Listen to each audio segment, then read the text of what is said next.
Drama serial दरार में आज की एपिसोड में इरहा दादी जान कमरे में जाती है और कहती है कि मुझे यहाँ पे आके बहुत खुशी हो रही है। दादी जान कहती है मुझे भी आपका आना बहुत अच्छा लगा है। इरहा कहती है मैं तो अपने कमरे में दम घुटता था मेरा, मैं तो वहाँ तंग आ गई थी और कहता था मैं यहाँ से बाहर निकला हूँ, लेकिन शुक्र है मेरी तबीयत थोड़ी बेहतर है तो मैं अपने कमरे में से बाहर निकल आई हूँ।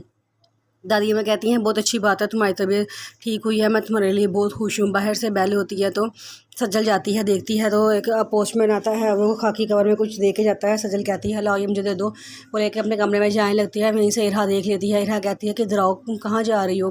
कहती है मैं बस अपने कमरे में जा रही थी। तो वो दादी अम्मा कहती हैं कि बेटा तुम इरहा के लिए कुछ खाने का इंतज़ाम कर दो। सजल कहती है अच्छा। कहती है दादी अम्मा आपने इंसुलिन लगा ली है? दादी अम्मा कहती हैं हाँ बेटे मैंने तो सुबह नाश्ते से पहले ही इंसुलिन लगा ली थी। सजल कहती है अच्छा ठीक है। ये कह के वो अपने कमरे में जाने लगती है तो इरहा पूछती है कि ये तुम्हारे हाथ में क्या है? तो वो कहती है ओहो मैं भूल गई थी, ये कोई डाकिया आया था तो मेरे दे के गया था हमारे लिए।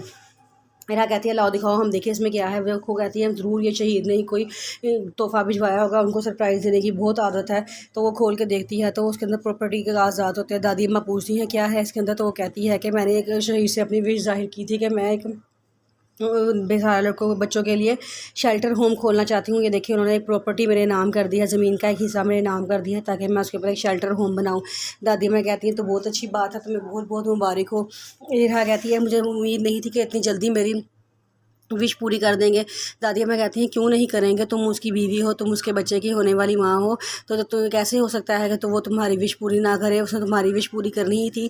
जिस पे इरहा कहती है कि मैं बहुत खुश हूँ, आज मेरी ज़िंदगी की बहुत बड़ी ख्वाहिश पूरी हुई है। सज्जल सब कुछ दे के सड़ जाती है और अपने कमरे में चली जाती है। वहाँ जाके अपनी मम्मा को फ़ोन करती है, कहती है कि इन लोगों ने तो इरहा को बिल्कुल शहज़ादियों की तरह रखा हुआ है, हमने से एक कमरे में बंद किया हुआ था, वो भी घर का सबसे गंदा कमरा हमने उसको दिया हुआ था और यहाँ वो शहज़ादियों की तरह रह रही है। जहाँ जाती है दिल्ली की चली जाती है, उसके लिए मज़े मज़े खाने पकते हैं। यहाँ तक कि शहीद ने तो अब ज़मीन का एक प्रॉपर्टी का एक हिस्सा भी उसके नाम कर दिया है। उसकी मम्मा कहती हैं देखो कि कैसी किस्मत थी हमारे लिए, तो वो कभी कुछ सोचती ही नहीं है। इरहा कहती हैं तो और क्या, इतनी प्रॉपर्टी जायदादें खुद बनाई जा रही है, उसको हमारे बारे में कोई ख्याल नहीं आता कि वो एक तो जायदाद तो कुछ चीज़ें हमारे नाम भी कर दे, लेकिन नहीं, उसको तो है कि वो अपनी जायदाद इकट्ठी करती जाए।